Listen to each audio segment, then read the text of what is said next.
What are you going to do today? Are you going to do the same thing today you did yesterday and expect a different result?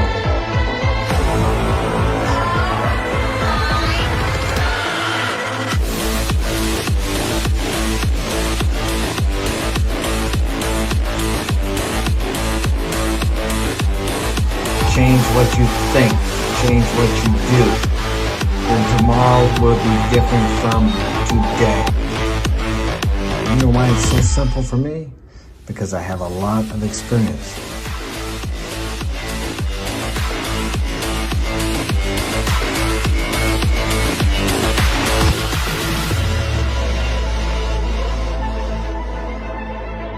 You can only change your tomorrows by changing yourself today. What's up, men? Glad you could join me here today as always. Let's get with it. Today's topic is going to be toxic women. Why are we attracted to toxic women? I've had a few toxic women in my life, and maybe I've been a little toxic in my life too. Everybody seems to throw that word around. Do they know what it really means? Toxic. Toxic actually means poison, a toxic poison. So, have you had poisonous women in your life? And what exactly is a poisonous woman? Well, my description of that would be this: a woman who drags you down, who so obsesses your mind that you can't get anything done, your work suffers, your direction suffers if you cannot continue to move in the direction of your goals and your dreams. If she is constantly on your mind because you're worried about her, she's uncooperative, she's rebellious, she's prideful. She is a toxic woman, and she will drag you down. Too many of us think we're gonna save a garden tool. And we're not going to do it. You can't save anybody unless they want to be saved. And you can't pull them up, but really, they can pull you down much easier than you can pull them up. The only people you can pull up are the ones who want to be pulled up out of the poverty, out of the streets, or off the streets. That's the only people you're going to pull up. Why are we attracted to them? Well, I can't say why you're attracted to them, but usually it's because you have some toxicity. I don't even like to use that word, but I will. Inside of you. Something within you is drawing these people to you. Not for a bad reason, but to reveal to you inside of yourself what you need to get rid of, what is blocking you off from your success, from achieving your goals. I know I've been attracted to toxic women. They always seem to be the best in bed. Or at least that's been my experience. Because maybe they're a little more uninhibited than others. That might be why it seems a little better. But the problem is, it's not worth the effort that you put into it for the short-term pleasure you gain. I mean, if you want to take one of these women out for the weekend, spend a weekend with her somewhere on an island, the beach, whatever, there's nothing wrong with that. But to be in a consistent relationship with one of these women, it sucks the energy and the life right out of you. So I recommend you don't get into a LTR with any of these girls. How do I know that? Because I've been in those situations, and I've helped other men that have been in those situations too to get out of them, or at least tried to help them get out of them. It's always your choice. Only you can pull yourself out of that crap. And it only gets worse. What happens is a lot of times these types of women are attracted to successful men, like I know you are, or you're on your way to being. And they want what you have, but they're not willing to do what you have to do to have what you have. Or in this case, they're not willing to be the type of woman that a man like you wants. Because you as a man are going to want a woman that strengthens you, that doesn't drag you down. She's an asset to your life, not a liability. You don't have to worry about her out running around all night. You don't have to worry about if she's lying to you. You don't have to worry about if she's cheating on you. When you're with her, you get a sense of how do I say? I don't want to say security because you can't get your security from a woman. But let's say it this way. You have no insecure feelings about who she is, and what she's doing when you're not there. You don't need that. It takes your attention away from what you really need to be focused on, which is your goals. When you have a woman that when you leave her at the house, or when if you're not living with her, let's say you're not with her, let's say she lives somewhere else and you see each other on the weekends or once a month, whatever it happens to be, you're not worried about some other guy over there screwing her. You're not worried about if she's out partying all night with her friends, whether she's safe. You know she's okay, so you get a feeling of security about the relationship. Like I said, I don't want you to make the mistake that I'm saying you're going to find security in a woman, because you're not. But you want to be with a woman that you know is cooperating with your agenda. She's following your lead. And your lead is not out putting yourself in danger, wasting energy, being promiscuous, etc., etc. And that's what these toxic women do. They're very attractive, and I think for us, they're attracted to us because they're a challenge. We can't break them. It's like a wild horse. You want to tame them, but they're kind of untamable because they're rebellious. Many times they haven't had a father, they don't trust men, and they're not going to trust you. So what they're not going to do is completely, surrender themselves to your lead. And if they don't do that, they're always going to be uprising, doing rebellious things that get your mind off of what you need to focus on, and it puts your mind on them and trying to control them, which you can't do. You can only set your boundaries, and if they cross your boundaries, then you walk away, or you do a soft next. You pull your attention back. And if it's bad enough, you may just have to walk away. If they cheat on you, you just have to walk away. Or if it gets to where it's taking your peace of mind, and again, like I said, taking your focus off of your goals, your vision, your purpose, you got to walk away from these women. I don't care how good the sex is or how good you feel when you're with them. And I've been with some that really make me feel good, and I love being with them.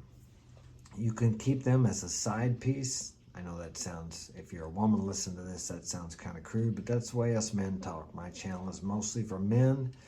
So if you don't like it, I say move on. But if you want to keep them as a side piece, which means you don't allow yourself to get invested emotionally in them, you can keep them over here and you two can go out and have a good time once in a while. And actually, these women know their place. That's really what they want. They don't want to be anybody steady. They just want to be a side piece. They just want to be the girl on the side, because they know to be a man steady, they have to commit, they have to change their single type lifestyle. They want to continue to run and gun and party and live however they want to, but they want the protection of a man who can provide a great life for them, such as you and myself, but they want to be free and single, and they don't want anybody telling them what to do. And as I said, it goes back to them not having a father figure in the home, or not having a strong father figure in the house, who set down the rules, who led the household. So they don't have a trust. They're not willing, as I said, to follow a man's lead, because they don't trust a man can lead them and keep them safe. So they feel like they have to do it themselves.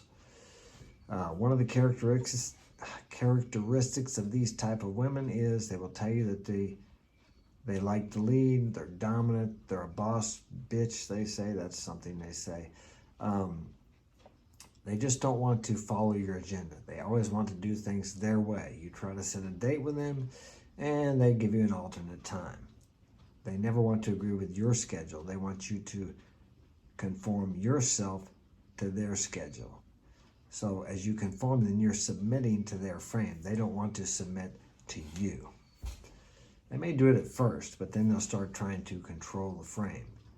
Okay, and these women are very controlling, because they're afraid and they don't trust you to lead. So they want to control everything, so they feel a sense of security, because, as I said, they grew up in a home that was probably very much out of control, and the man, if he was there, was not able to keep the household in order. The woman probably was wearing the pants in the family, As I've said before, you don't know how many times I go to a client's house and I'll be giving them a price on doing some work, and they say, let me go ask the boss. The man says, let me ask the boss. And there's a lot of truth to that. He's succumbed to the laziness of allowing his wife to lead. And she doesn't want to lead, but she does because he's not taking his place as the leader in the family. And when a girl's raised up in this type of environment, she's not going to trust men. She's not going to submit to your lead. You are going to have a lot of problems with her. And unfortunately, in the U.S., that type of woman is very common. They're all raised to be like men, to have a career. Few women are raised today, unless they're Amish or Mennonites or Mormons, to be a wife and a mother. Although that's the most important job a woman can have. That in itself is a career. I've spoke about that before. We got minimum wage daycare workers raising the future of our nation, and we see how well that's working out. I had a woman post on something that I commented on, and what did she say? She said that I made the statement that men are physically and emotionally stronger than women. And she said, no, women are emotionally stronger than men. And I started to disagree with her, and I did, but I said, in reality, I see you're younger than I am, so you may be right, because in the nation today, at least here in the U.S. and most of the Western world, the men are not as strong emotionally as the women. They're becoming feminine and weak. In my time, it was a different story. Now, I'm not saying we didn't have a few weak men, a few henpecked men, that's what we called them, but it's nothing like it is now. We got women now that, we got men now. Yeah, we got women that seem like men and men that seem like women that are not gay. They're not gay, but they're just really feminine. They're more into their feminine. As I've said before, each of us have a feminine and a masculine side. But with the relationship, you have to have some polarity, the feminine and masculine. If she's too much into her masculine and you're in your masculine, actually the last girl I dated was like that. It just doesn't work, because she's trying to run the show. She's trying to lead. And if you're a leader, you're going to have a constant clash. And it was just too much work. I had to step out of that relationship. I still talk to her. I was with her sexually a couple times after that. But you can't have that as a steady girlfriend. These girls cannot, there's exceptions, there's outliers. But in general, most of these women can never settle down and be a good wife, mother, or, how was I going to say? A good wife or a mother. It just doesn't work. Unless, now it's possible if they do some deep work on themselves, get some therapy, but most women don't want to look into themselves. Jack Nicholson said, someone asked him, how can you understand women so well? And he says, well, I just think of a man and I take away accountability and reason, or reason and accountability. And it's true, most women don't want to be accountable, and they don't know how to be logically reasonable. Now, I'm not going to the extremes, I'm just talking about in general. That's the way it is. They need a man to balance that out. And on the other hand, men need women to balance out their crudeness and the rough part of them when it comes to raising children. Because I realize I've raised my kids for the last 10 years or 11 by myself, and they miss out on that nurturing, empathy, emotionalism that a woman can give them, that I don't have that. It's very difficult for me. And they miss out on that. So my boys may grow up to be a little rougher than most boys, which in the nation today, I'm glad of that. So, but remember, if you want to have fun with a toxic woman, I think you're fine with that. Just be very careful with her. Don't spend too much time with her. Don't get emotionally attached to her. That never works out well. I've done that. Just remember to keep your perspective on how she is. Doesn't mean she's a bad person. You can have fun with her, but she's not the type of girl you want to settle down with in an LTR. She will cause you many, many problems. She can cost you your freedom. She could cost you everything you've worked for. Very dangerous. So I'm going to stop with that today. That's all I got. Thanks for joining me. I will be back tomorrow. And leave a comment in the comment section if you'd like to get my help personally. marksinspiration.com is my website. If you want to donate, hit the PayPal button. Get whatever you feel like the video was worth. Take care. I'll see you tomorrow.